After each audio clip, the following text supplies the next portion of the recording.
What is good, everyone? I'm Andy Malfrino. This is Drag the Lake, and welcome to another edition. This is part 6, I believe. We are going through the whole discography of Dance Gavin Dance, album by album. We did Whatever I Say Is Royal Ocean, Downtown Battle Mountain, self-titled,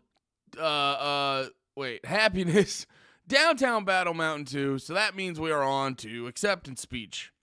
If you guys are new to this, every Thursday, I will be banging out a new review every week till we get to the end of the catalog. Then we'll figure out a new one. A new band that we're going to go through. I got a lot circling around in my head. I'm thinking about Title Fight. I'm thinking about Brand New. I'm thinking about Bring Me the Horizon. I was just thinking about A Day to Remember because I was bumping them the other day. Probably actually not A Day to Remember. Well, here's the thing. I really want to do Bring Me the Horizon. I really want to do Day to Remember, but with this whole YouTube thing, certain bands' record labels, I won't put it on the bands because I think the bands generally don't give a fuck about stuff like this, especially coming from my YouTube channel where I generally try to focus on just shit I like, not just let me have a hot take about this fucking thing and be negative. I tried, if I need, go watch the Sum 41 episode of the podcast, which sidebar, subscribe to this channel if you like this shit. I do this every week, and then me and my boy Pat do the podcast on Sunday mornings. You can hang out there, and we can talk about music together. But don't get me wrong, when it needs to happen, we fucking went in on Sum 41 because they were pumping out some bullshit. But generally speaking, I try to be positive, so it is ironic when these record labels... Now, I obviously, they're not singling me out. I'm just saying there's irony there when they do all the copyright shit. And I'm like, I usually don't talk about shit unless I'm trying to, jerk it off. Or not jerk it. Not jerk it off. Well, maybe talking about some of the fellas in these bands. When I hear Kurt Travis' voice, maybe I am talking about him to try to jerk him off. But no, for real, though, I try to be positive on this YouTube channel. There's enough people fucking talking about what they don't like. It's harder to tell you why I like stuff. Anyway, we're talking in circles. Let's hop into this. Thank you, by the way, for all your comments. And thank you for watching all the fucking videos. With a lot of these... I've had a lot of positive comments on a lot of these videos. Just in general, all the videos I've ever made. I've gotten a lot of negative comments here and there, but I've gotten a lot of positive comments on a lot of videos. But one thing I always notice with the reaction videos and stuff is there'd be a couple people being like, hey man, I really like this. But then I'd look at the retention rate on the videos and it'd be super low. And and that was the thing where I'm like, I don't want to just get views. Because a lot of times when you do stuff like this, you just get fucking views, and then people, they impulsively hit the subscribe, and they never watch you again. So you don't have, I want to create a community of like-minded people so we can talk about these bands. Because that's why I like talking about these bands, because I never had anyone in high school to talk about them, so I need strangers on the internet to talk about them with. And then I see the comments on here, and I saw one specifically, I forget the name of the song. Wait, let me go back to the last album, Downtown Battle Mountain 2. When I was doing the Downtown Battle Mountain 2, I said previously Poncheesied was my least favorite, not a bad song, but it was my least favorite song on the album. And I saw a comment being like, yo, that's crazy you thought that was the least favorite song, blah, blah, blah. And it's rather than, I wasn't even focused on them not liking it. I was more focused on yo, these motherfuckers are getting to the end of the video. And then I can tell by your comments and stuff, you guys are hanging out. Oop, that's the instrumental. I can tell by the comments and shit, you guys are hanging out for the full video and shit. And I just want to say, that means a lot to me. And I appreciate that. And to be able to realize that around Christmas, that's all the Christmas present I need. But anyway. Enough preamble. Oh, that was the other thing I was saying. So thanks for the comments for that. Because also, too, when you guys comment, I get to know what you're fucking with, what you're not fucking with, and I can fine-tune this shit so we can have better content for everyone. And then also, thank you for giving me info on, because I try to be well-informed on a lot of this shit, but I don't know everything. And a lot of times you guys hop into the comments and you give me good info, and I was on the fence. I was like, should I listen to Acceptance Speech or Acceptance Speech 2.0? Should I listen to it how it originally was? And then someone made the comment and they go, I suggest you listen to Acceptance Speech 2.0 because that's more closer to the way that they intended the album to come out. Because I guess the original album came out and the mix wasn't that great and stuff like that.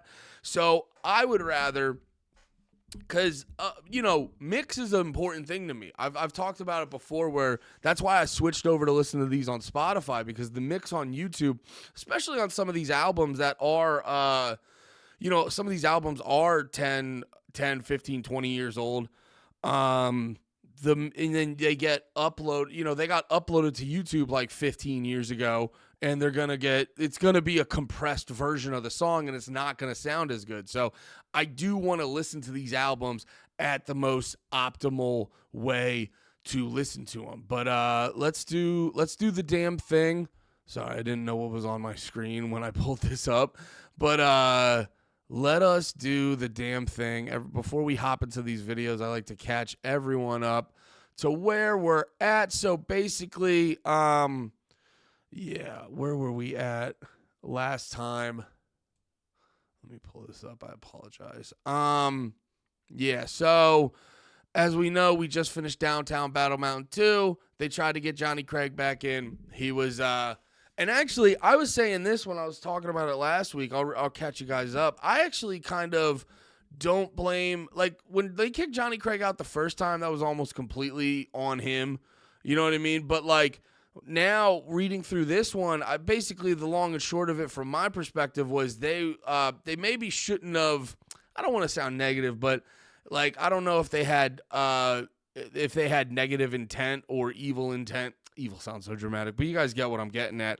I don't know if they had like evil intent, but I think in hindsight, they probably, they were probably just focusing on, oh my God, we can make such a dope album. And, where he was in his addiction, it probably would have been smarter for everyone involved to just be like, yo, let's wait. Maybe down the line. I don't know. But so Johnny Craig is out of the band. August 21st, 2012, Dance Gavin Dance announced Craig's departure via Facebook, stating when Johnny rejoined Dance Gavin Dance, we were going to call. Did I read through this? Yeah, I think I read through this already. So they got Tilly and Pearson, formerly of Tides of Man, which is not a band I really listen to. I should probably get into them more, but I just haven't gotten around to listen to them. Was asked to replace as a clean vocalist during the making of his solo album, Material Me. Pearson, which, by the way, I've listened to a little bit of it. Tillian's solo shit, really good. He had this one album. He was in Omarosa?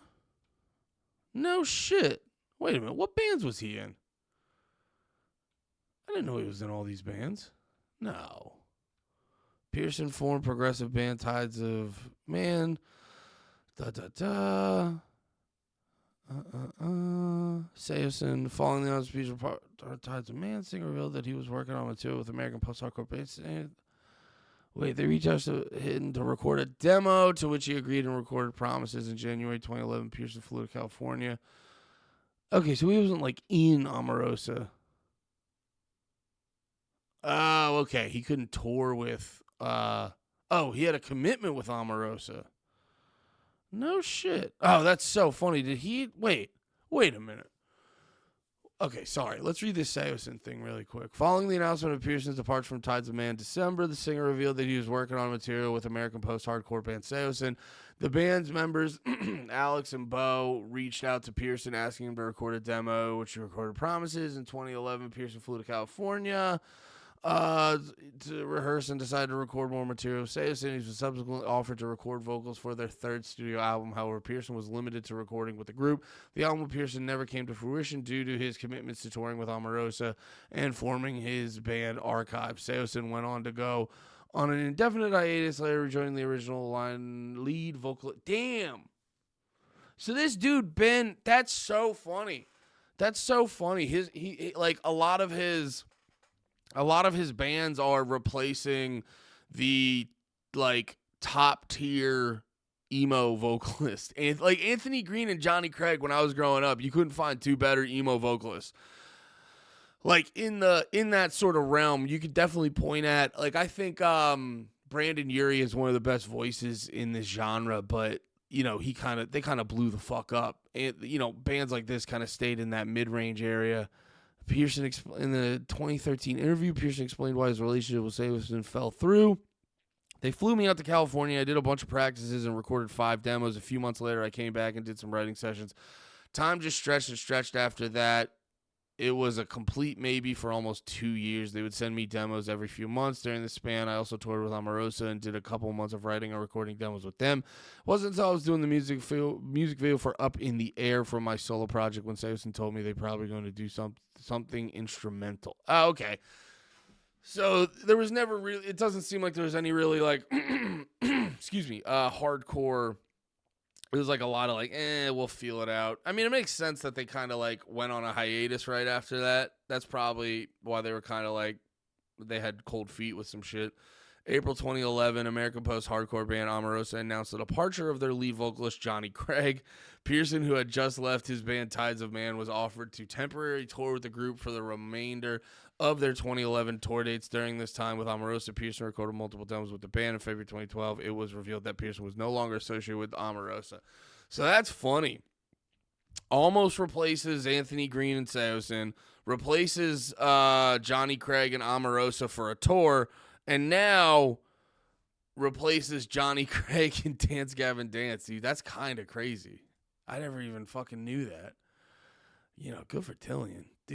Dude knows how to fucking step up when, you know what I mean? It's like, I wonder, damn. Dude knows how to fill some big-ass shoes, I guess. Pearson along with guitarist Josh. Oh, wait. I was looking up Pearson because I was trying to show you guys his albums were fucking... I just forgot the names of his albums. Yeah, solo albums. He had one... What was the one I was listening to? I think it was called Factory Reset. Yeah, when that one came out, I listened to that one a shit ton. Definitely go check that the fuck out. Pearson, along with guitarist Josh Benton and bass guitarist Tim Furyk, were confirmed as official members by John Mess. The band's 5th album, Acceptance Speech, was released on October 8th, 2013. So this album is a decade old. With Rise Records, the album was produced by Matt Malpass shortly after the shoot of their music video for their single Strawberry Swisher Part 3. Josh Benton parted ways with the band in order to focus on his career as an audio engineer and producer. Eric Garcia of post-hardcore band Hail the Sun, which this is this goes into like if you're in one Swancore band, you're in about 3 Swancore bands. But yeah, replaced Benton for the Acceptance Speech tour and the Rise Records tour on September 17th. Dance Gavin Dance released a B-side from Acceptance Speech entitled Pussy Vultures. Hell yeah. So, wait, let's look at the band members. Where's that chart? Here we go. What is this, 2013, 2012? We got Tillian Pearson on vocals, John Mess on dirty vocals, Will Swan on guitar, obviously. Josh Benton on bass or rhythm guitar. Tim Furyk. Andrew Wells is not in the band yet. And then, yes, as always, Matt Mingus on the drums. All right, enough of me. Enough of me yapping. Let us hop into this shit. First song, Jesus H Macy. I should say this. I think this is another case of a lot. I'm familiar with a lot of these songs, but I have not actually. Because I think I told you guys when I first jumped back into listening to Dance Gavin Dance regularly in like 2019, I just put their whole discography on a playlist and hit shuffle all the time. And I'm sure I'm familiar with a bunch of this shit, but I've never like sat down and listened to this album front to back. So this will be the first time I've listened to this in one sitting front to back. So let's hop into it. Jesus H Macy.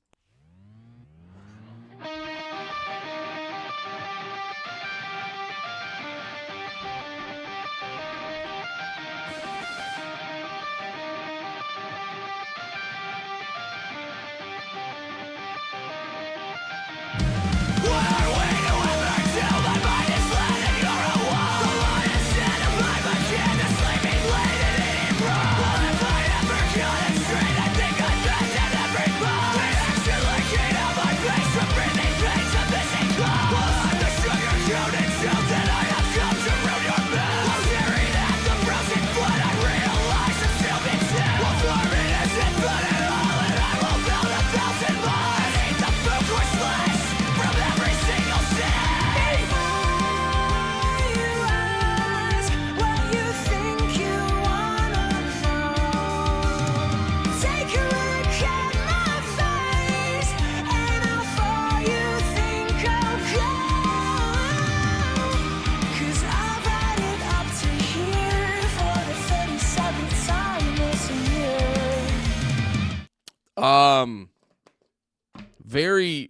Tillion's voice is much higher than it normally is. I'm used to, and he doesn't have that like raspy nature in his voice. That's interesting. He always has, you notice it on the later shit, he has this like raspier tone to his voice. This is much, let me listen to it more to kind of what I'm associating it with. And I've kept it bottled down, but not this time, not here.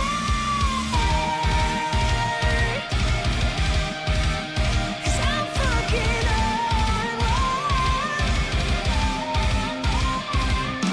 Shake it out, you need a break from her. Coming out bold on the eagle of the air with the big ass brains and the falling chairs. Just shake it out, you need a break from her.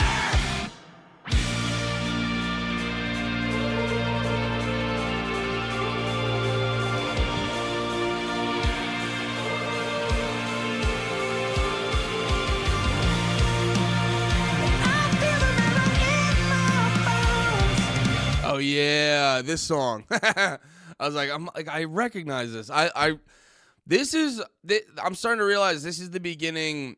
This is the beginning of the more straightforward era of Dance Gavin Dance, and I think it's like abundantly. We're probably gonna hear it clear on here, but for me, the albums I'm more used to is was it Afterburner and Jackpot Juicer. It's more abundantly clear on those for me, at least, where it's like. It's just a new version of good, though, because like I'll listen to those albums just as many times as I'll listen to all the other albums, but these are much more straightforward. I don't think we'll see a lot of the chaos we heard on Downtown Battle Mountain 2 on future albums now.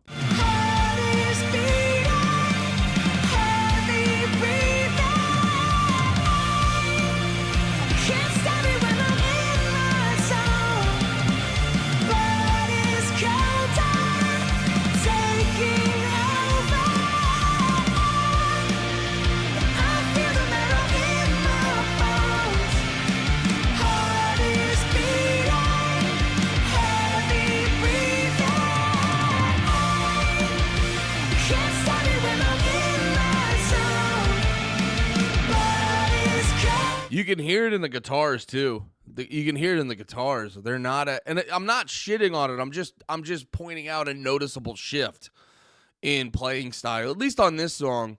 Normally on a lot of these last couple albums, you would come out of the gate. They would come out of the gate substantially more hectic, and this is just very straightforward. But they're focusing much more on being upbeat and catchy, which is also a great thing. A lot of bands like this, when you start maneuvering in your prog rock technical areas, they forget, like, you got to write a poppy song at the end of the day, or you got to have a melody somewhere in there, you know, because I got to have something to hold on to. I can't just listen to you fucking noodle for an hour. You know what I mean? I got to have something to hold on to that, like, makes me want to come back.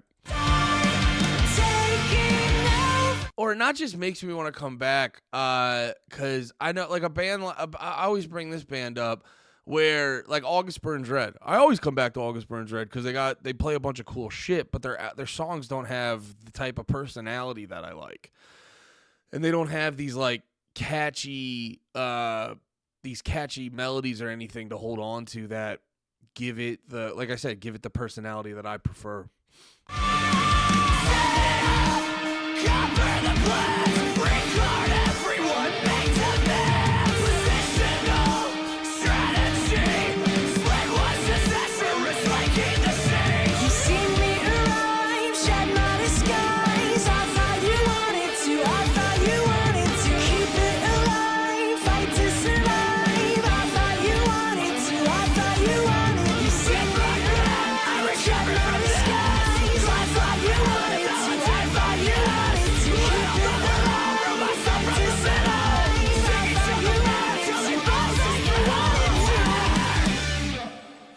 There we go. Let's keep it moving. Robot with Human Hair, part 4.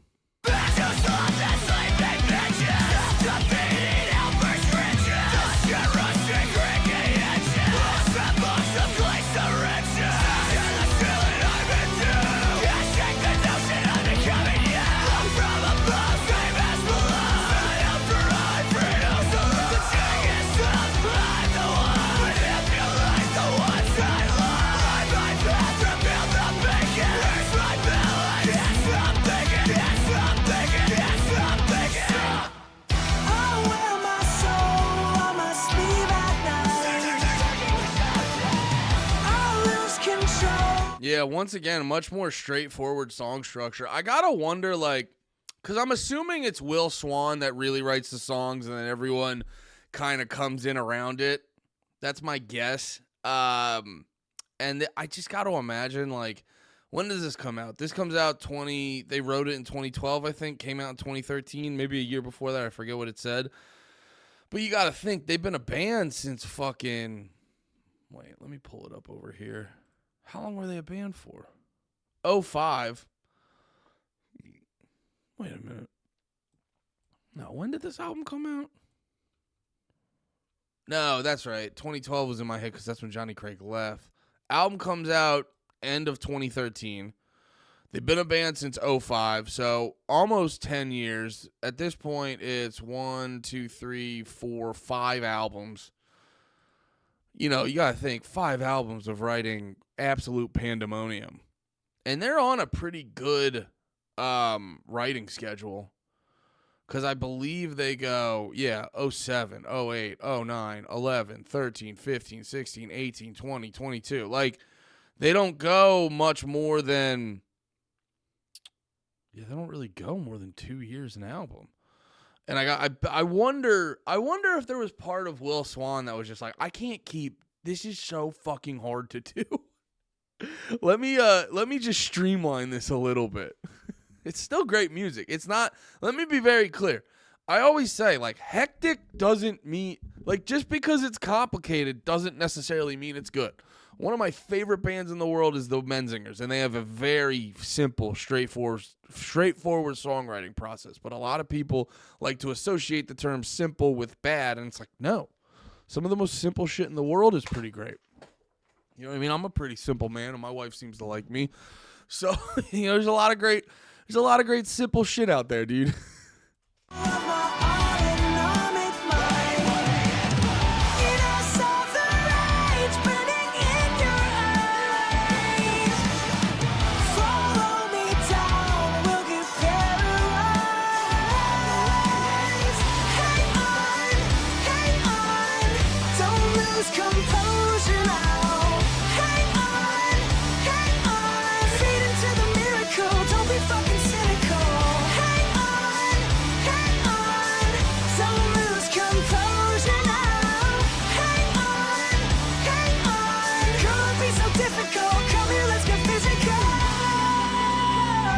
Yeah, like, that's just great stuff, dude. No matter, like, no matter what you're into, you hear that and you go, like, all right, we're having fun. I guess we're having fun over here. Let's go.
Hell yeah. Just a good, catchy fucking song. Good time, dude. Who drinks the blood from my head? Who comes through with the mess? Black and sage, you're gonna need these freeze.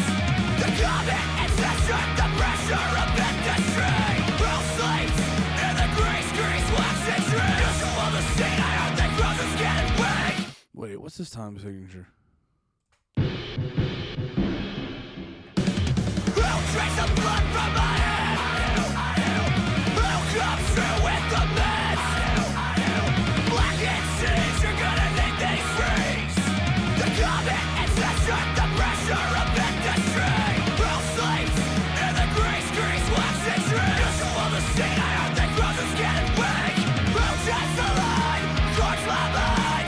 Twisted agenda, line my spine. Who's got the symbols, the people acceptors? The rocks on the beaches, the angles, the vectors. Who drinks the blood from my head? Who accepts me as I am?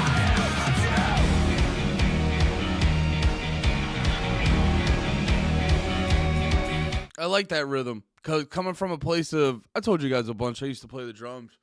Coming from a place of being a drummer, that's like a rhythm that's easy to vibe to. Cause I remember when, like in college, I took jazz band and I like all 4 years. It was funny. I went to this place called Kutztown University, bumfuck ass area, but they had a crazy music program. It was like fucking sick, and we had great instructors. I remember one of them was talking to us about like weird time signatures and shit, and a lot of people get fucked up when they have. So that was probably in like 9/4 maybe, if I were to guess, or would it be 9/4? But basically, the beat was like do do da do do da da da do.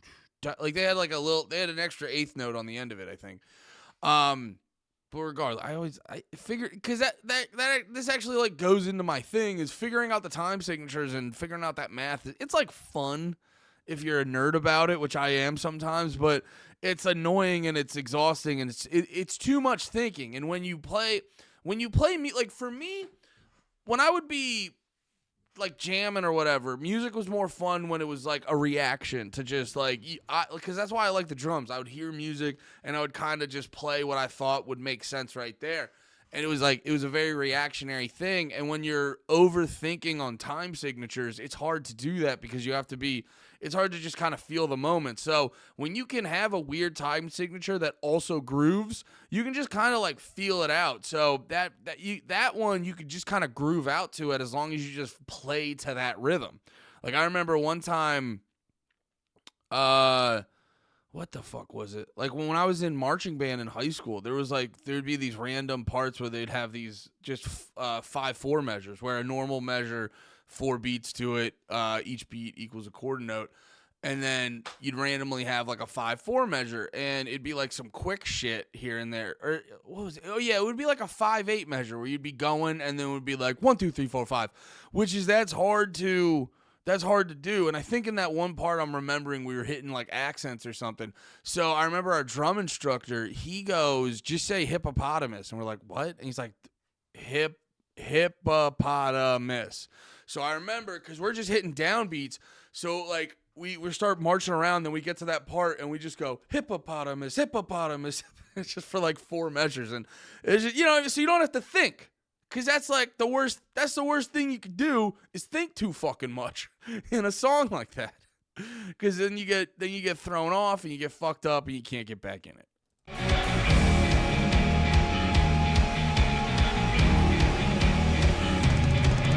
Relationships are a tool that can fuel the facade over my disguise. Fulfill my ego, I do what I do with unrelenting compromise. When it's all on the table, you know I'll be able to duck, dodge, and running high. Got a good education in disinformation, adept at constructing lies. The crack on the staircase, I spoke down a portal.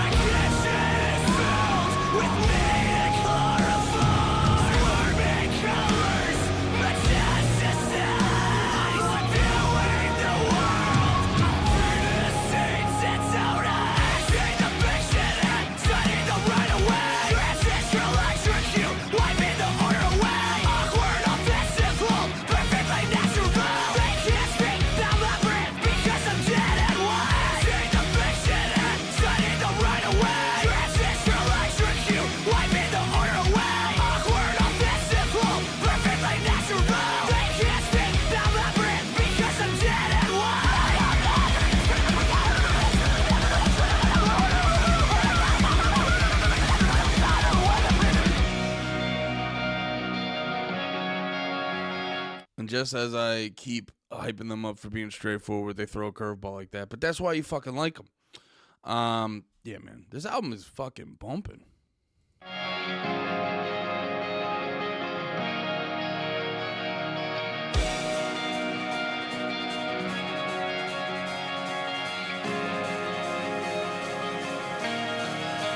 I'm the one with my hands around the gun.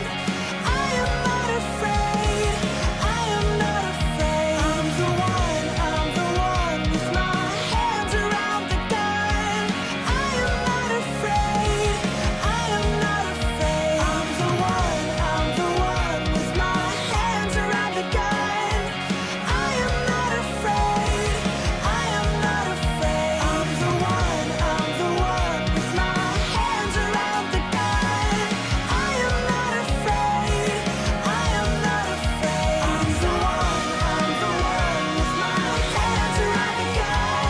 I am not afraid, I am not afraid. I'm the one with my hands around the gun. I am not afraid, I am not afraid. I'm the one with my hands around the gun. I am not afraid, I am not afraid.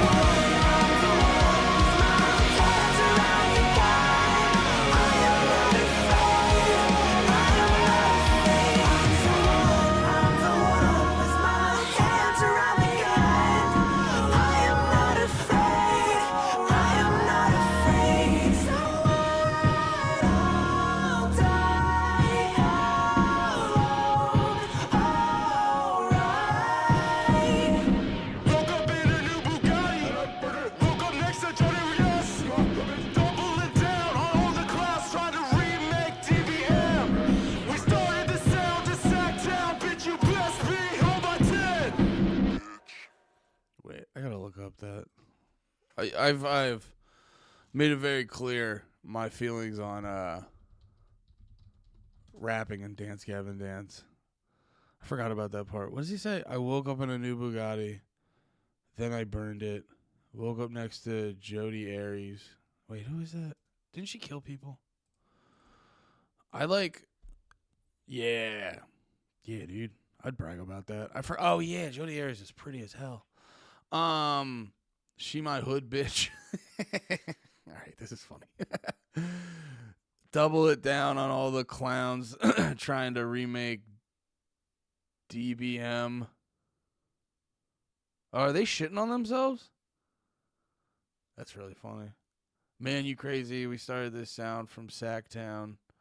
Bitch, you best be home by 10. Curfew, bitch. What?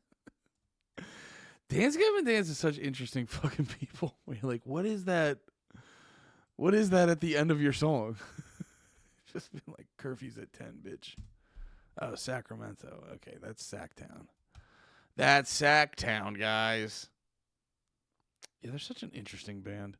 But yeah, that's really funny. Damn, now I want to look that up on Genius to see what people have said about that last part.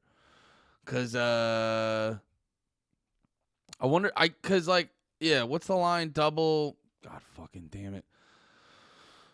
I like Genius's website, but the fucking ads always, cause you'll have the page up and then it'll start loading differently, and now you're at a new part of the page and it's just annoying. Oh, I wonder if that's like a knock on Johnny Craig and themselves. Cause this is, okay, so this is how I'm extrapolating.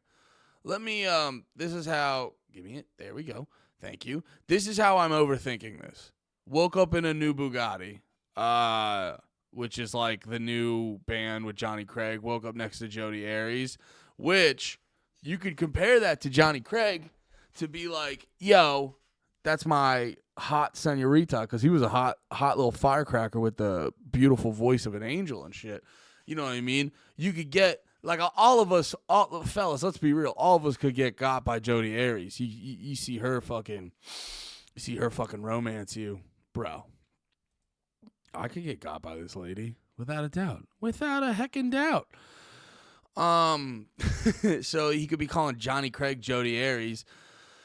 Double it down on all the clowns trying to remake DBM. Or maybe he's calling the new era the Bugatti and Jody Aries. I don't know. We started the sound from Sacktown. Bitch, you best be coming back. I don't know. That could be shitting on Johnny Craig and people being like, yeah, we want Downtown Battle Mountain 3. And you're not getting it, dude. Yeah.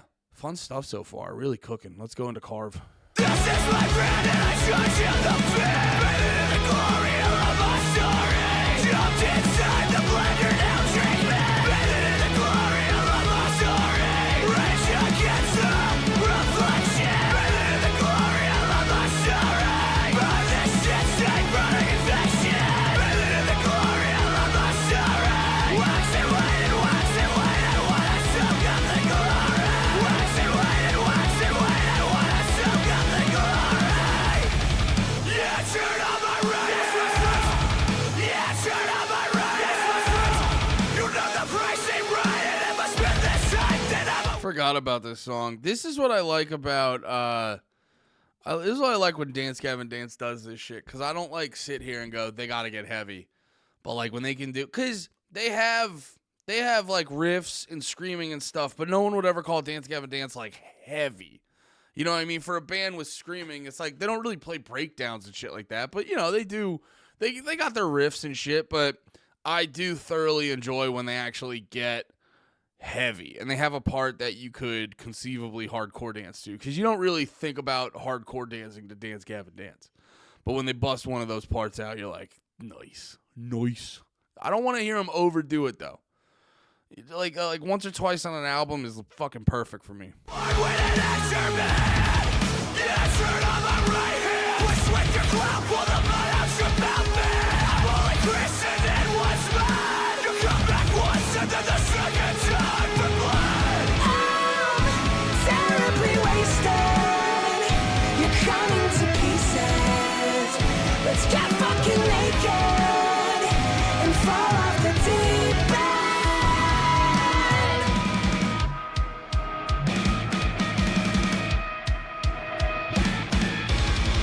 That's what's wrong with my sleight of hand. I'm about to protect the future.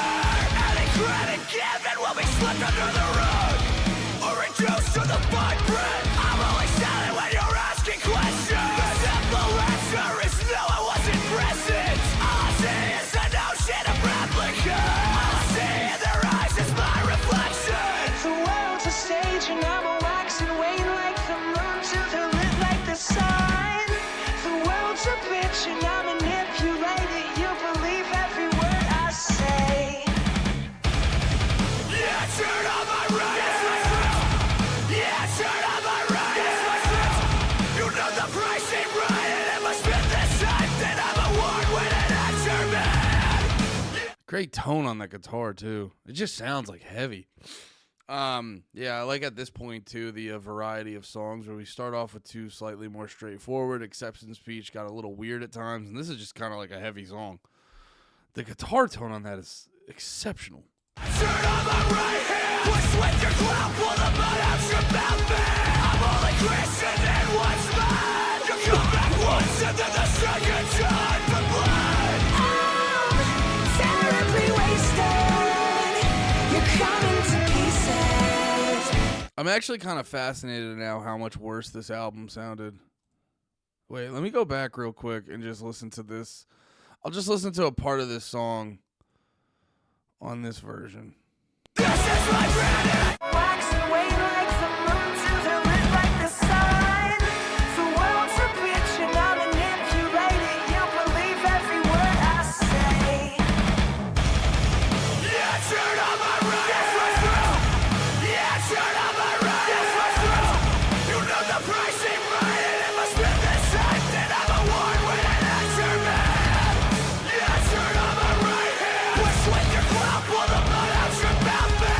I'm only Christian and once mine. You come back once. This is my brand. The world's a bitch and I manipulate it. You believe every word I say. Yeah, turn on my right. Yeah, turn on my right. You know the price. Yeah, it's not like It's not like abundantly obvious, but you feel it.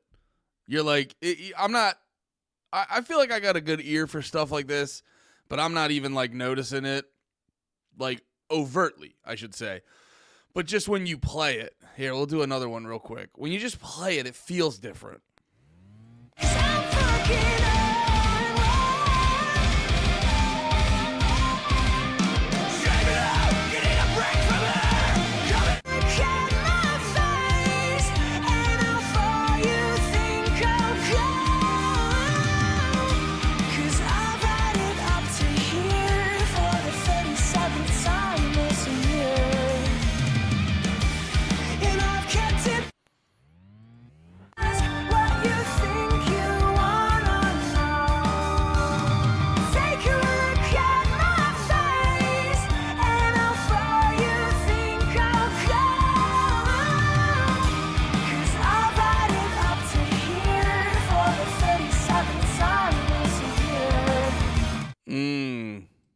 Yeah, it's like, I don't know if it's coming through for you guys on YouTube, but it's not like an overt thing.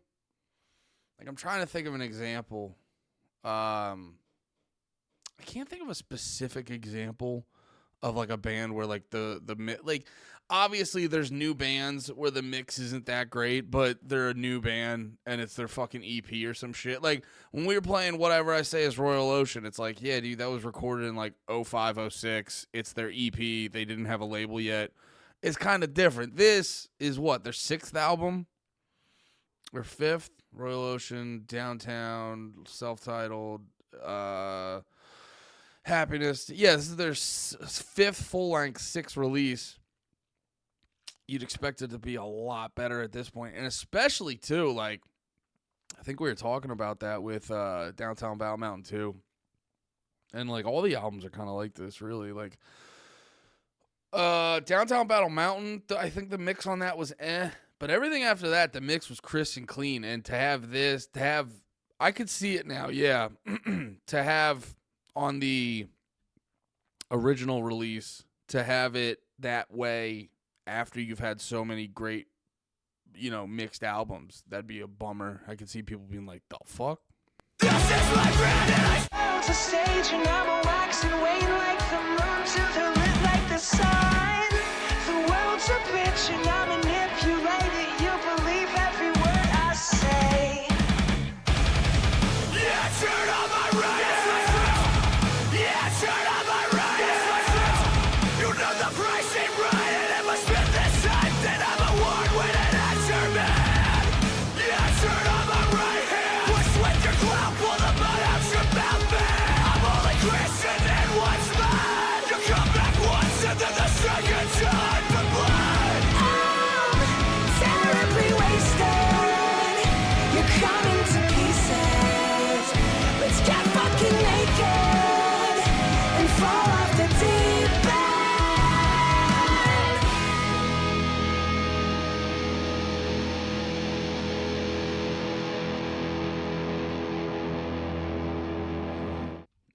Sorry. I apologize. I'm I'm pulling up old album reviews. I got distracted.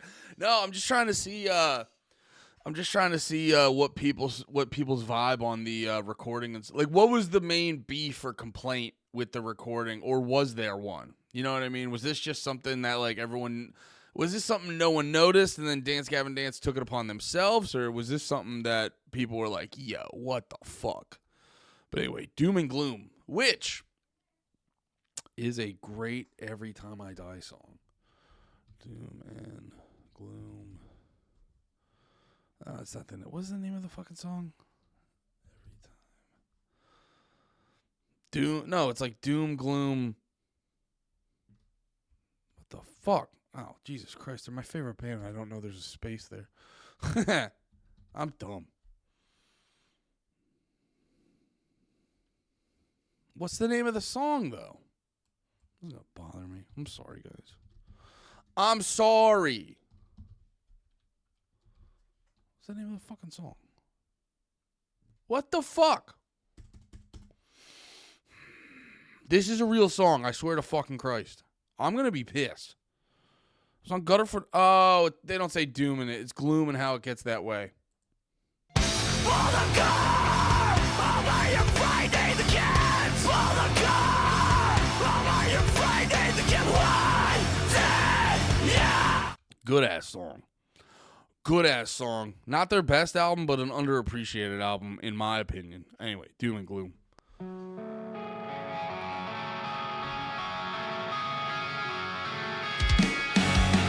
I'll have to leave just as soon as the colors begin to fade. I'll run away before lying to you because that's your What's your world against me? Give me the keys and I'll drive you insane. Take apart your brain. If you ever love me, Never satisfied or just never coming back. stay away from me. Repping for the ghost. Let it see the ghost. Let it come to terms with what I can be. Repping for the way. Let it see the pain. Fracturing relationships in isolation. Do you wanna get mad about all your feelings won't change the world? Do you wanna get mad about saying nothing, being nothing, be with someone else? It's funny. I was reading through that album review a little bit more and listening to this, and it's like it seems like the main complaint was just I could like I think my perspective is different because I got like I remember, if you guys don't remember, I listened to their self-titled, then I never really listened to them. I would passively check them out here and there. It wasn't until 2019 that I got heavy into these guys, and so at that time I remember it was because of Afterburner. So I think there's like a different perspective where if you're so used to either Johnny Craig or Kurt Travis, which I was reading that article and the dude was knocking Kurt Travis, which I will not accept that in and around this YouTube channel. Kurt Travis is the fucking man. And I got to be honest, listening through those two albums, I think a lot of people owe him a fucking apology. Like, straight up, not even trying to be a hot dog. I think a lot of people owe Kurt Travis a fucking apology because, like, listening to these albums back to back every week, he holds his own to Johnny Craig. Like, don't get me wrong. Johnny's the fucking man. He's probably him and fucking, the fuck's his name? Circa Survive, Anthony Green. Sorry. No, I don't mean any disrespect. I just never got wrapped up in that shit. I don't dislike Circa. I just never got wrapped up in any of the Anthony Green bands. I just so many friends that would be like, dude, I'd suck his cock. I'd be like, he's a good singer. I never got the like about him. I'd rather save these lips for fucking Kurt or Tillian, dude. No, but what the fuck was I saying? How do I do this? How do I do this and not immediately go to gay stuff? Yeah, I guess for me, I was getting heavy into them with the context of Tillian, where it's like that's kind of the band sometimes to me. But I could see if you're so deep into, like, if you're deep into Kurt and Johnny, and you're also putting all that fanfare around Johnny, and then Tillian your biggest critique of him could probably be to say that he doesn't have the same type of range, because I feel like Johnny and Kurt could get a lot lower than Tillian. So it's like, if you don't want to accept the high-pitched vocals he has, but it also, too, it doesn't sound bad on any of this shit. And honestly, this writing style is more complimentary to the vocalist, in my opinion, because, like, while early Dance Gavin Dance is fucking great, the noodling sometimes just turns into one big ball of sound. Now, that sounds fucking great, but if we go back to, like, some of the songs I personally loved, like Lemon Meringue Tie, what did I say was the best part of that song? Was that straightforward chorus where they kind of got out of Johnny's way and just let him shine. Or if we go to their self-titled, one of my favorite songs is Me and Zoloft, the rest of the name of that song. But one of the best parts of that song is the hook where he's like, should have said it. However the fuck it goes. And if we remember, the guitars on that part they're not noodling as hard, getting in the way of the lyrics. So I don't know, man. From a songwriting standpoint, from a memorable standpoint, this era is some of the best shit. You know, I think people get too bogged down on who the lead singer and what the personality of the band is like that, when it's like you got to look at the whole package. And dude, if I do anything here, it's look at the whole package. I'll have to leave just as soon as the colors begin to fade. I'll run away before lying to you becomes natural. What's your world against me? Give me the keys and I'll drive you insane. Take apart your brain if you ever love me. Never satisfied or just never giving back. Stay away from me. Ooh, I like that. Stay away from me. Stay away from me. Living for the ghost. Living in the ghost. Living to come to terms with what I could have been. Living for the way.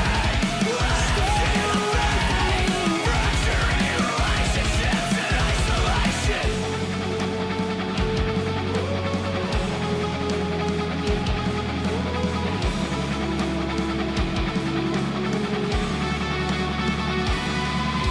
Before you decide that this is tainted, take me out of the equation. What was it that you most hated? All the time that you spent with something becomes a mouth, and you smell it all as garbage out. Something big for speaking, will prevent you from the voice you're waking. Something becomes a mouth, and you smell it all as garbage out. Something big for speaking, will prevent you from the voice you're making. Slow of trails towards destiny, the perfect day to quit.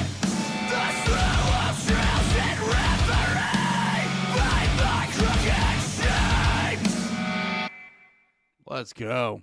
That was a fun song. Very fun song. A lot of going on, a lot of chaos, but like, dude, I got to give this more time, but I don't know, because don't get me wrong, well, no, I don't like to be a contrarian, because I actually don't get off on that. Like, there's people who are like, I'm the only one with this opinion. It's like, no, I go, this shit rules. I want everyone to know it rules, and I want to try to convince you to agree with me that it rules. You know what I mean?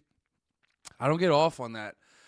I like to seek out the different shit, but I don't necessarily get off on the contrarian shit. So no, like when I'm on here, like I do this for the love of the game, and I'm telling you, dude, this shit's going. I don't know, maybe I could see in the moment people not appreciating it, but right now, with, you know, we got 10 years of separation from it, this shit fucking hits, man.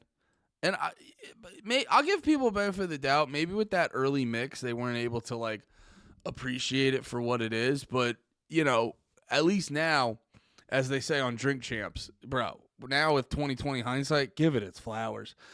I'm going to take a piss and top off my cup. I'll be back in milliseconds for you guys. All right, Strawberry Swisher Part 3. Let's fucking do it. I was raised to believe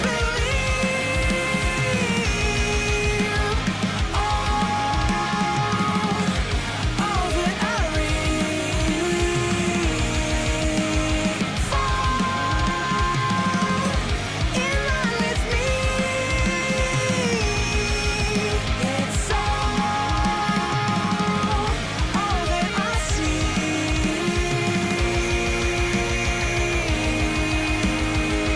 Got a box of lies, gonna get you high with the words of wisdom that you need to hear. Got a big ass look, and I'm not a crook, but I'll take your guilt in the form of This is one of the songs, This is one of the songs Dance Gavin Dance has a lot of times that are like kind of clunky, but like still work. Because like from a songwriting standpoint, from that section to section, it was pretty clunky. You know, it was kind of like one whole thing. It's that thing where it's like to immediately to and you're like, it's clunky as shit. But they sort of make it work because each part's good. Now it may not be the greatest songwriting, but you're like, you know, it's the same. I always say it about August Burns Red. From a songwriting structure, it's like whatever, but at least each part fucking rules. So yeah, and they do that. They, especially in this era, they always have one or two songs that do that. Gonna box the lies, gonna get you high with the words of wisdom that you need to hear. Gonna be ass look, and I'm gonna cry, but I'll take your guilt. You know, also too, right now, from a reviewing standpoint, pardon me, from a reviewing standpoint, this makes me want to stay to bands I'm more familiar with, and that I have, you know, out of the gate. Because I'm thinking about this now, and it's like little stuff like that. I feel like I'm better equipped to comment on this stuff when I'm more familiar with the band. So maybe we don't go to Brand New and Title Fight. Maybe we focus on a band I'm much more familiar with. That's just kind of me thinking out loud right there.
Hell yeah. Little clunky song structure, like I said before, but solid hooks, very catchy, very fun. Like, just, I don't know, man.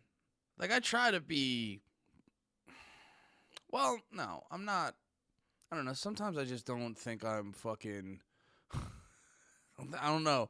Sometimes I feel like I get self-conscious, like, are you not a deep enough music reviewer? But it's like, no, dude. It's like, I need catchy shit. Fuck this fucking artsy bullshit. Like, as a consumer, I want to be able to snap my fucking fingers and tap my fucking toes. And you know what I've been doing for 6 songs so far? Snapping my fingers and tapping my toes. And I'm ready to do it for 5 more songs. So let's keep it moving. I will never let you leave my side. I've been staying up lately all night, making sure you get to bed safely, dreaming of when it will be you and me.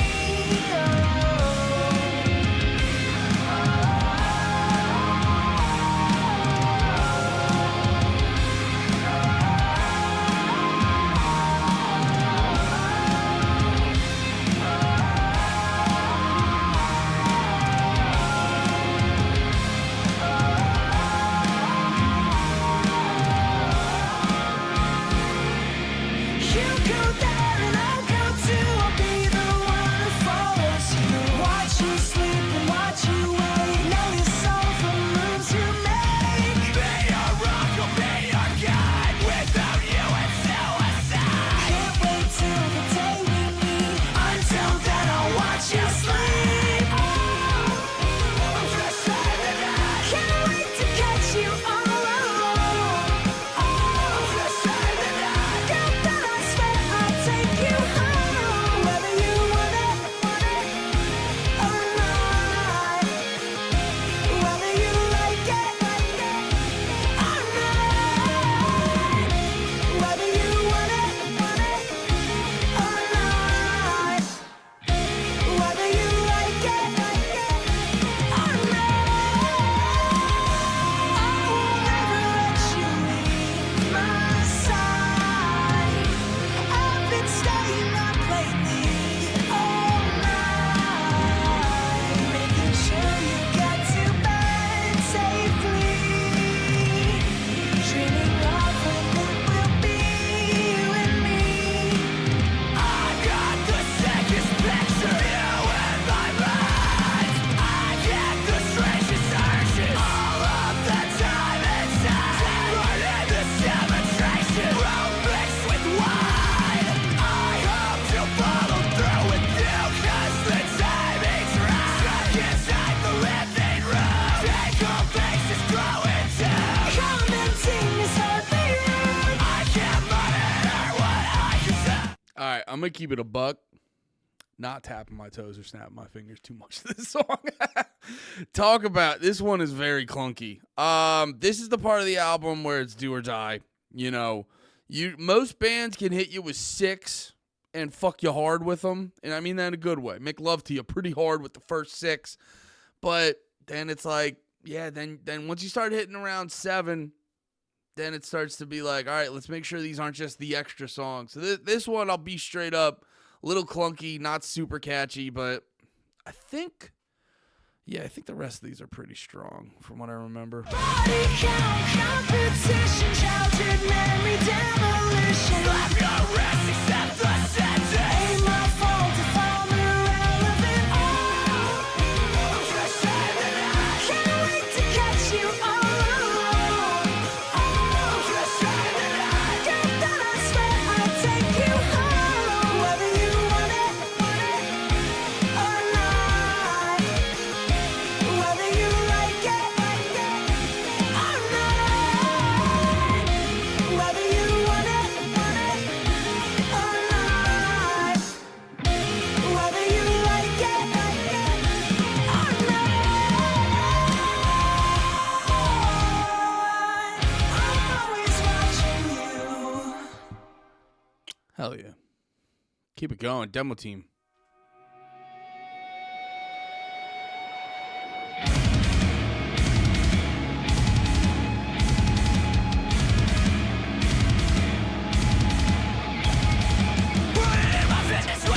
Oh, yeah.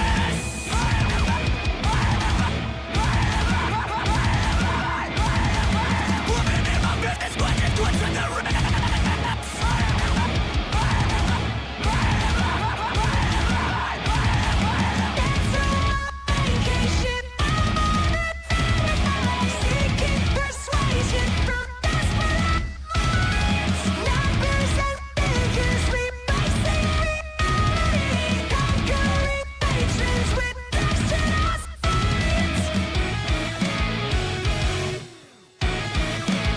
Yeah, this is why tone is so important.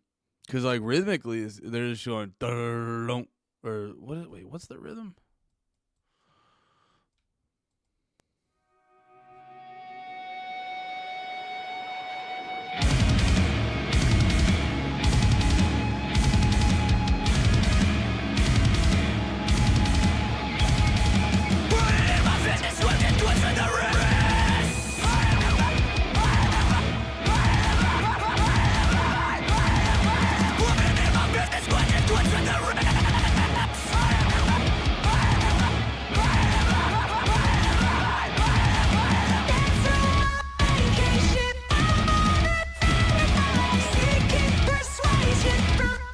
Oh, that's clever.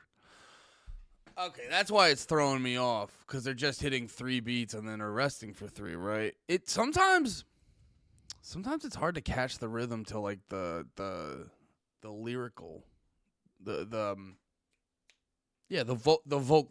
vocal melody comes in, because it's a little weird.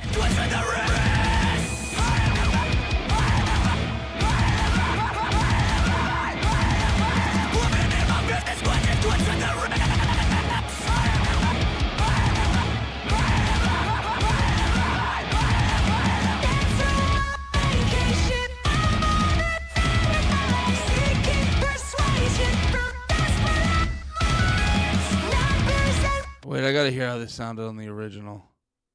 Cause I've heard this song before, but I've never heard Tillian's vocals like that.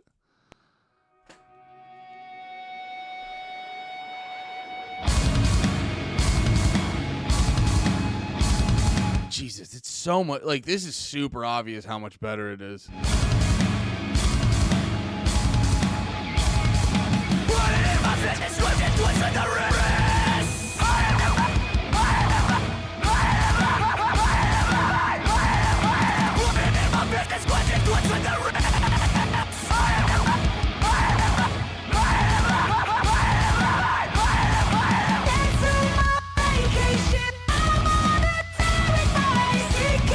Yeah, dude, it's so much better on the, like, it's weird. Some songs are subtle, some songs are obvious. This one's obvious.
That song ruled. I haven't listened to that one in a minute. that song fucking rips. It's cool too because it's like, it kind of does a similar thing that I actually shit on Strawberry Swisher for being too clunky, but it keeps its similar vibe from moment to moment, and they just kind of have, I don't know if it's like tempo changes or what, but they definitely do different time signatures. But yeah, they go from the 3-part to the 4-part, and I like I said, I forget if it was a time tempo change or not, but it felt like it. You know what I mean? You could have a thing that's not a tempo change, but it's just such a heavy rhythmic shift that it feels like a tempo change. So regardless, it felt like a tempo change from my vantage point. And yeah, it felt like a tempo change, but it still kept the general vibe, and whatever the fuck was going on in that, I was there for. All right, we got 3 more. Let's hop into Death of the Robot with Human Hair. I gotta get deeper into Dance Gavin Dance lore. Because one of the songs earlier, I'll be honest, I probably wasn't paying attention as hard as I should have, because I was going through. I was looking at the album cover, and I don't know if you notice on here, but on the original Acceptance Speech album cover, they have a robot giving. Oh, nice. I didn't know it did that. They have a robot here giving the acceptance speech. And on the 2.0 version, that robot is jacked to shit. He's a big motherfucker, and he's wearing little cowboy boots. That's nice. So, yeah, that was intriguing me. And if you notice, if you're a Dance Gavin Dance fan, you probably know this. But if not, you go through all these albums, there's a similar theme with these animals and robots and stuff like that. On all of them. We got Downtown Battle Mountain 2. Yeah. It's in this one looks like it's just people riding the animals, but still the art style is the same. So there's this general theme throughout all the albums and shit. And yeah, they intrigue me. Oh, dude, that's nice. It's like it's the Infinity, but with the vibe of the Death Star on the first album. Yeah, that's a fun little thing, and it just makes it feel like there's like deep Dance Gavin Dance lore that now I want to know who these little robots are now. All right. Oh, and then yeah, it's like there's a bunch of songs about robots with human hair.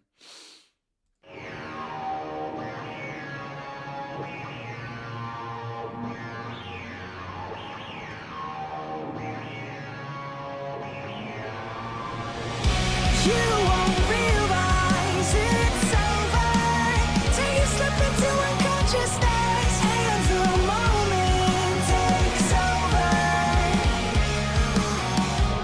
Swallow your pride, my soldier.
Yo, this is fun.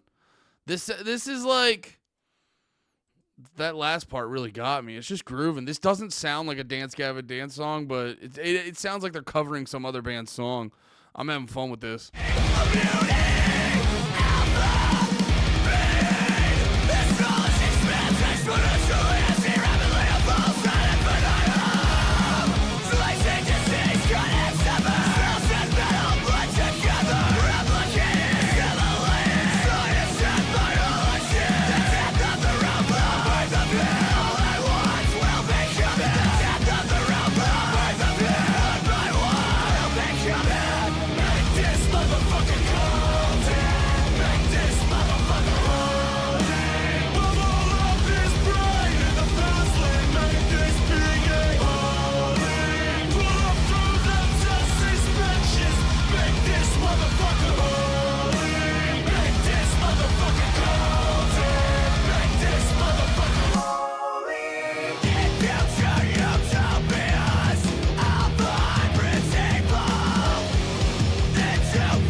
Damn. That might be the least Dance Gavin-y dance song I've ever heard that's still that's performed by Dance Gavin Dance. That was an exciting experience, to say the least. Because it was like the least Dance Gavin-y dance song of Dance Gavin Dance I've heard, but I don't think I've heard that song before. That was fun. A lot of interesting sounds you don't normally hear in Dance Gavin Dance, like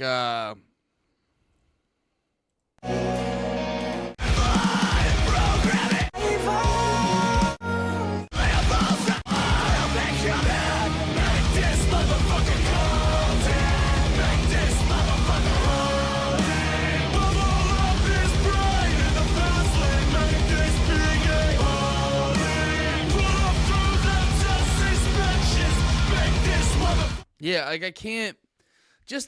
That song just feels great. It feels like we're moving. It has a lot. Like I can't 100%, and I don't mean this in like I'm not trying to be dick sucky about it and like over dramatic and grandiose, but it's like because to me, music's all about feeling, all about the feelings and stuff like that. It's why I get a little annoyed when bands get a little. Now, obviously, as I'm sitting here with a backwards shirt on, they get hyper specific when it comes to politics. For every rule, there's a band that breaks the rule and proves that the rule's not necessarily true 100% of the time. But generally speaking, I like when bands stick to just being more.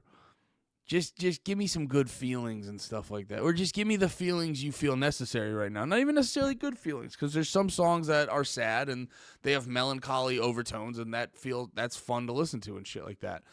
But yeah, it's just like, I guess a lot of times and like I said, as I'm wearing the backward shirt, they're a very political band, and I fucking love their music, and I think the way that they do it hits home. But a lot of bands would do better just focusing on just appealing to emotions and shit like that.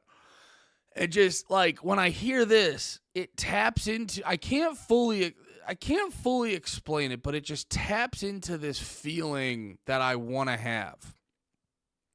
And this is why I like music a lot. It's like you can't, like a band I'm crazy into right now is Kubla Khan. They're like my favorite band right now. Kubla Khan TX to be specific. And like, when I listen to them, it just, when I listen to them, all right, that was a very bad way to spell that. But when I listen to Kubla Khan, it just, You will never cease to seek validation. Desperation grows, no end in my always rose. Trapped inside where I hide. You will never know. You will never ever know. You know what I mean? Like when I'm like, if I were to imagine myself as a motherfucker, no, that's not what I want to listen to. It's like, dude, if I was a superhero or there was a superhero movie about me, that's the fucking music that would play when I would walk into the bar and fuck up all the bad guys. It's like, when the fuck am I going to get that feeling? But I could sit in my car and blast Kubla Khan and pretend to be the man for 3 minutes. You know what I mean? It's like, that's what's great about music is like a lot of this music appeals to your emotions. And by doing that, it's inadvertently why awful people get away with so much shit in music, because it appeals to your emotions and shit like that. So it's hard for people to separate the artist from the song. I always say, whenever an artist does a bad thing and people are like, I can't listen to that band anymore, it's like, hey, those songs didn't do nothing wrong. It was the guy who wrote the songs that did something wrong. So be mad at the guy. You can listen to the tunes. We can still listen to R. Kelly. You can still, this might be, people are on either side of this. We can still listen to Michael Jackson. You can still listen to R. Kelly. You can still listen to fucking, God, there's too many rockers that wrote songs about how hot teenagers were. How great it was to have sex with teenagers. There's too long of a fucking list. Fucking, didn't the Grateful Dead have one? It's like, bro, throw a dart at a wall, and you'll hit a old school rocker that fucked a teenager. Anyway, that was a weird right turn. But you guys get what I'm saying. It's like the best music just appeals to your emotions, and it kind of mentally sends you, at least from my perspective, and it's why I like music. It like mentally sends you to a certain place. So when I listen to Kubla Khan, I imagine, I don't know, I just like, this is the fucking soundtrack to me going to fuck shit up. Am I actually going to fuck shit up? No, I'm just lifting weights. And then waiting 5 minutes in between each set while I check Twitter. Because, that's what us power lifters do. But you guys get what I'm saying. It's like, this music rules because it's the soundtrack to these feelings. And that was, those two emotionally available for me. Now I feel uncomfortable that I let you guys in that deeply. The Jiggler.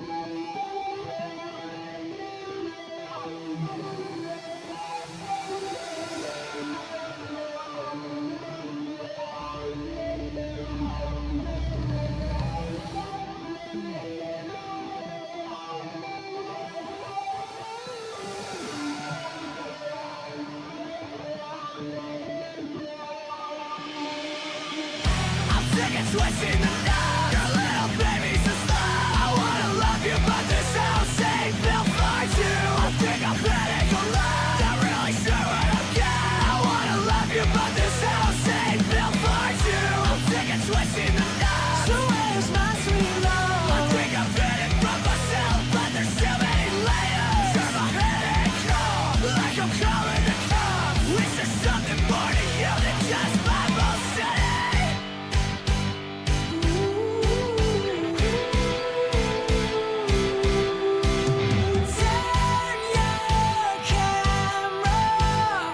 Sorry, I don't know if you guys could see that, but oh yeah, you can see that. I'm on my phone. Me and my wife are being catty bitches about someone we know, and it's funny.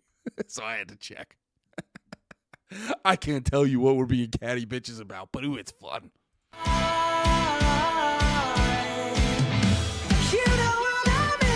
Oh yeah, this one. Like this is what I'm talking about, like appealing to people's emotions and like writing catchy shit. Cause like, bro, you could give me the most technical, over the top, like, whoa. It's why I always fucking, yeah, this song. It's why I always.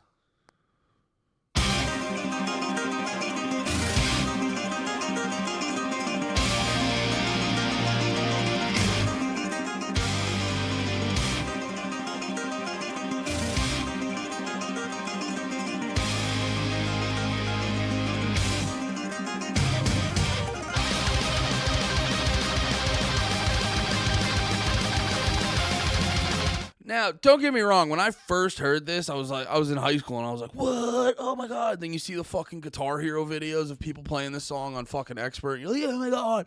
But like long term, it's why shit like this, I just don't, respectfully, Dragon Force. I'm sure they're all talent. I'm sure they are. It's very clear. They're all talented as shit. So all due respect, but music like this, I just don't give a fuck about, man. Cause this isn't like, this isn't a show of, oh, show me what you can do artistically. This is show me how fast you can play. And it's like, here's the reality of it. We can all theoretically do this.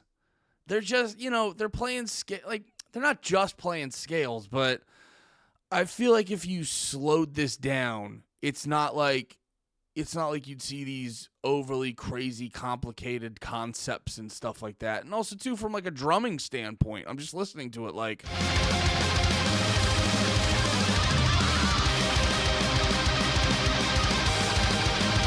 Yeah, it's like from a drumming standpoint, they're just playing fast. I'm sure the bass isn't fucking crazy. You know what I mean? And it's like... So from a songwriting standpoint, conceptually, none of this is that fucking insane. So, like, I have more respect for some shit like this. Where's my sweet love? Is this the way the lighting shit? You're the just Bible study.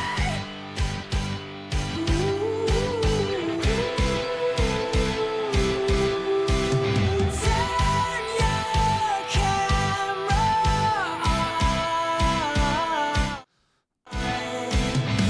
You know what I miss this, the way the lighting shifts as it reflects off the water below the sinking ship. Like, dude, that to me is so fucking nuts. Because you just have the dun, dun, dun, dun. And then, like, really listen to it. The choice of chords in there mixed with Tillion's voice and whatever they're doing subtly in the background on the guitar, like, matching that all together. Like, bro, give me that shit 1,000 times before you give me one of these fucking metal bands that just noodle hardcore. You know what I mean? It's why, actually, and even the context of metal, it's why fucking, and from a drumming standpoint, if you think about a band like Metallica. Most of us, like most people with moderate drumming skills can play most Metallica songs. That's the truth. People don't fucking realize.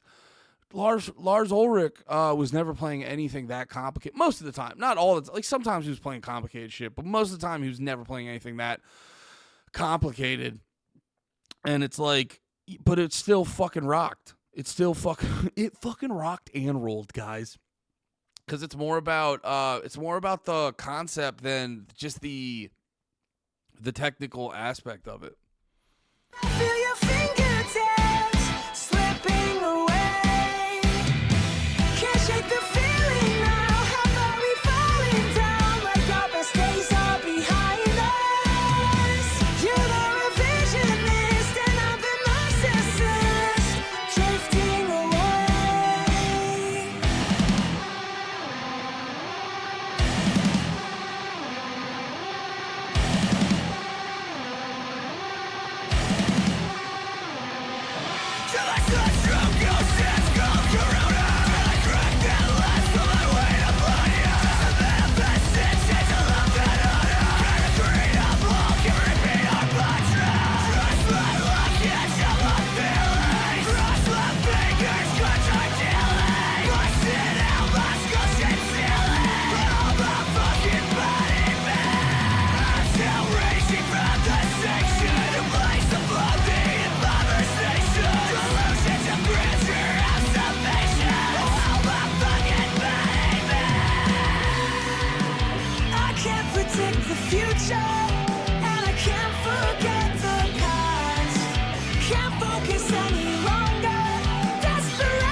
in the night. So where's my sweet love? I think I'm hiding from myself, but there's so many layers. Turn my head and call, like I'm calling the cops. Is there something more to you than just Bible study?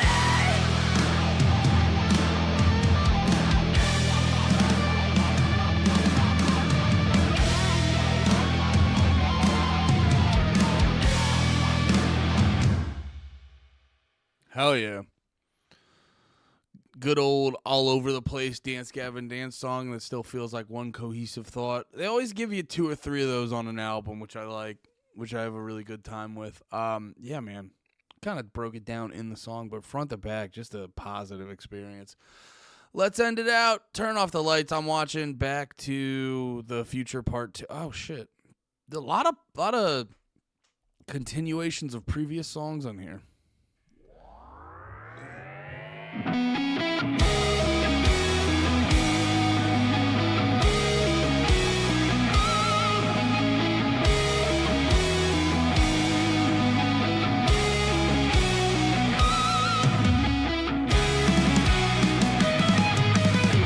always keep me coming back for more. So many faces in the world, but I want yours.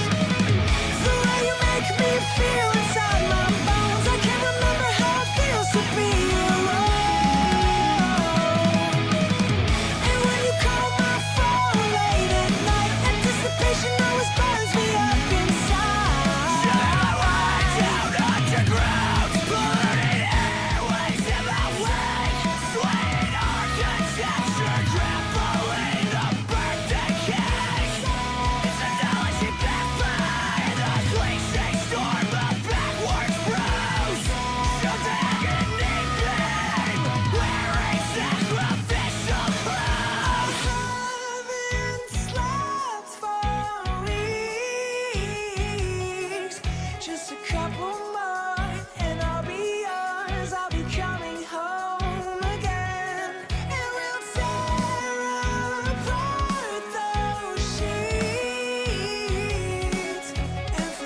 There we go.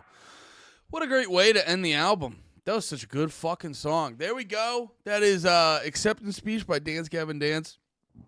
That was an amazing way to end that album. Yeah, because it kind of, it was a little more, well, first off, that riff at the end. I love riffs, by the way. I talk about having catchy parts and stuff like that, but also bands have riffs. Even if you don't think you need riffs, like, have riffs. You know, it's, you're not better than riffs, dude. Have fucking riffs. You know, it's some of the most memorable shit in some bands. You know what I mean? Whether it's AC/DC or like fucking Sum 41. And then even other, like, you know, you might be like, I know there's some people like, those aren't good examples. Well, it's like fucking Every Time I Die got riffs. Those are great. Bro, bands have riffs. Do riffs. But yeah, that was a masterful way to end that album. Thought it was it was like straightforward, but it was in a slightly different vibe than the rest of the album, but it like still made sense, and it was fun, it was catchy.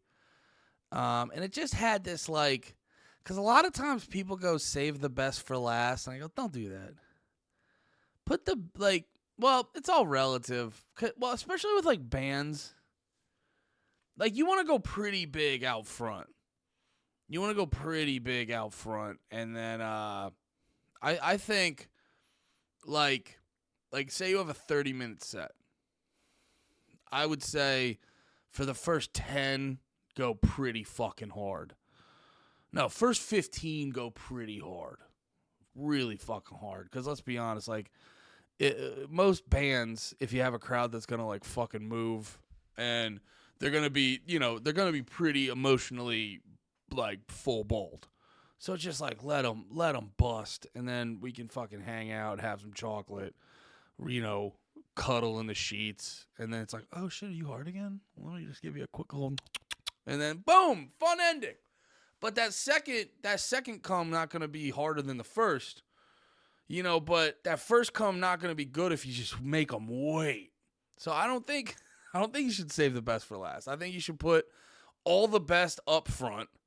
And then you kind of do your, you kind of do whatever, tone it down towards the second half. And then, yeah, and strong. But you don't have to save your best for last. Because, like, you can have a big, grandiose song like that. Run the Jewels always does it whenever I go see them live. They don't save the best for last, but they have these, like, they're more sentimental ballad-type songs for the end. And that feels like a good way to end the night. For like a band and shit like that. And this was a great way to end this fucking album. What a good album. Yeah, I think in hindsight, this album is substantially better than it gets credit for, but I could see in the moment at the time people sort of not being ready for it. But I think now with 2020 hindsight, with sort of the context of the modern iteration of Dance Gavin Dance and shit like that, I think this is a really strong album. It was a really strong album. I liked it a lot. So up next, we got Instant Gratification. This, yeah, I don't know if this is like their biggest album. It definitely has a lot more listens, but it has some of their biggest songs on here. I know We Own the Night's kind of like the most known if you're like not a hardcore Dance Gavin Dance fan, the one you're going to listen to the most. Yeah. Then we got Mothership, right?